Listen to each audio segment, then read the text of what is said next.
Tonight, a report on a really disturbing chapter in our history, one that's a lot more recent than you might think. Did you know that at one point in the United States, more than half the states had forced sterilization laws? We're talking about eugenics, a word which is obviously typically associated with Nazi Germany. But there was a large eugenics movement in America before and after World War II, and sterilizations continued in some states well into the 1970s. Tens of thousands of Americans who were deemed unfit to reproduce were operated on against their will or without their consent. Now, some of those victims are still alive today, and many want justice. So far, all they've gotten is a handful of official apologies. One state, North Carolina, promised nearly a decade ago to compensate victims. But years later, we've discovered those victims are still waiting. Elizabeth Cohen has more. At the time, I couldn't do nothing about it. October 22nd, 1968. Charles Holt was 19 at the time, living in an institution for boys in Butner, North Carolina, when his life was drastically changed, without his consent.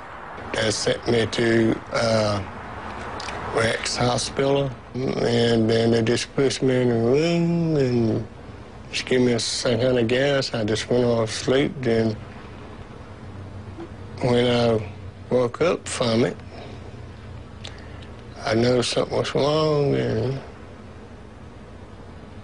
they told me what they'd done, and I wasn't a happy camper. What they had done was surgery, a vasectomy to make him sterile. But why? It turns out the order came from the state, which said he was feeble-minded and unworthy of having children. I want to be out to be just like any other young man, to try to have a family and had some kids that I could call my own, but it didn't happen that way. Charles Holt wasn't alone. In fact, his story is only one representing a shameful chapter in American history. From 1907 through the 1970s, more than 60,000 Americans were sterilized because they had, quote, unfit human traits. It was called eugenics. The goal? Breed out those considered to be a burden on the rest of society and make, quote, better human beings tomorrow. 33 states had eugenics programs at one time or another, supported by some of the nation's most respected doctors and social workers. Even the Supreme Court approved it. Oliver Wendell Holmes wrote in one 1927 case, 3 generations of imbeciles are enough. In North Carolina, anyone, a parent, a teacher, a neighbor, could ask the state eugenics board to have someone sterilized. Some victims were developmentally disabled, living in institutions. Records show others were living at home, forced to go under the surgeon's knife because they were paupers, or because they were blind or deaf or had syphilis. You could be sterilized if you were sexually promiscuous, or if you were paralyzed or not physically attractive, they have a skin disorder, this person's not fit to reproduce. The state of North Carolina has tasked Charmaine Fuller Cooper to uncover this frightening past. The first time last year that I actually had to read an actual eugenics board record of an individual patient case file, I literally sat at my desk and cried for about 15 minutes. Her research shows about 7,600 people in North Carolina were sterilized. Procedures here continued into the 1970s, well after many states had stopped. So it's estimated about 2,000 victims are still alive. In later years, the focus targeted women on welfare, many of whom were African American. North Carolina has become the only state to take steps to compensate victims. For nearly 10 years, the state legislature has written reports, submitted bills, even heard testimony from victims. I wouldn't have mind having me a daughter.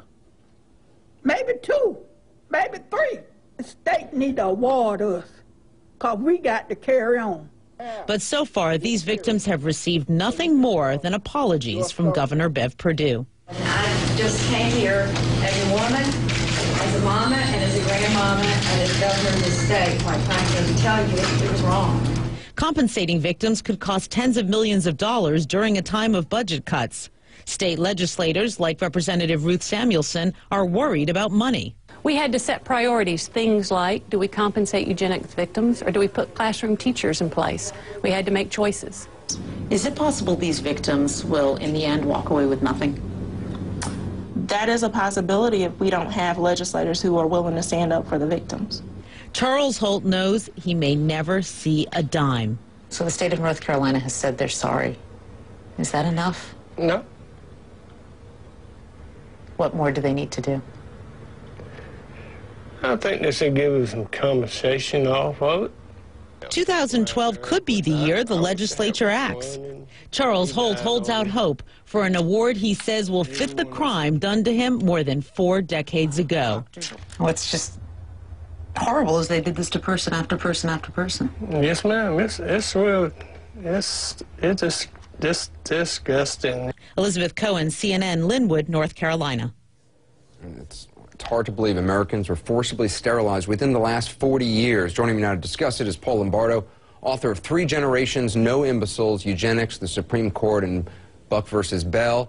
Also, Ariva Martin is a disability rights attorney and children's advocate. I appreciate both of you being with us. Paul, it's stunning that this happened and that in some places, I mean, anyone could suggest someone else should be sterilized. Well, North Carolina was unusual in this sense. Most states required people to be in institutions, to be civilly committed before they could be operated on. But North Carolina was wide open. A social worker, a doctor, the sheriff, the truancy officer, or a teacher, anyone could make this recommendation to the Eugenics Board. And it could be just because someone was promiscuous? Certainly, sexual misbehavior was high on the list of things that people were sterilized for, not only in North Carolina, but in other states as well. Ariva, what's the likelihood that anyone will actually get compensated, and how do you even put a dollar figure on something like this? You know, Anderson, when I hear this story, it just makes my blood boil. And to hear that the legislators are saying we're sorry, as if that's enough, that's just half the role here. We're talking about a matter of distributive justice. This is a matter of justice, plain and simply. The state took an aggressive step, intentional acts of violating these people. I mean, your most inalienable right, your right to be a parent, your right to reproduce was, you know, taken away from these individuals simply because some board determined that they weren't fit. They weren't, you know, capable of producing the kind of children that the state deemed, you know, desirable. So I hope that the legislature in this case steps up and compensates, makes whole these individuals who've suffered such an atrocity. And Ariva, who was disproportionately targeted? I mean, I'm guessing African Americans, women. African American and women. You know, there was this whole gender thing happening. You know, it was thought that women in particular were incapable of making, you know, good decisions about their reproductive rights, or that they were more promiscuous than men. So women were targeted. And as we heard in the piece, African Americans disproportionately impacted in a negative way by this, you know, this state action. And that's what's so galling about this. This isn't, you know, private individuals. This is every branch of government, state legislature, the executive branch, and the judicial branch determining that certain individuals and those, you know, who without a voice in our society were not, you know, were not worthy of having children. And Paul, this was happening in 33 states, including Puerto Rico. North Carolina, are they the only ones even talking about compensation?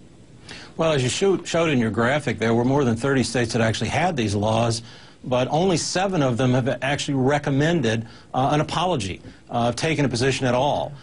There are still 20-some-odd states that haven't even gone that far. So the idea that the states will face this with compensation skips over the fact that many of them haven't even admitted that it happened.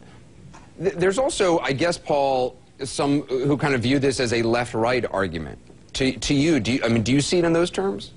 I don't see it that way either today or historically. Historically, there were people from all branches of not only government, but all parts of the political spectrum that supported eugenics. Every president from Teddy Roosevelt to Herbert Hoover, and those in the middle, including people like Woodrow Wilson, Democrats, Republicans, and independents, supported some kind of eugenics in the first third of the century. Today, we've got almost everyone condemning it, but I see very few people coming forward and saying it's time to address this with some kind of compensation. Ariva, is there any accurate number of how many people are still alive who were directly affected by this? I mean, in the piece, Elizabeth was reporting some 2,000 maybe alive in North Carolina.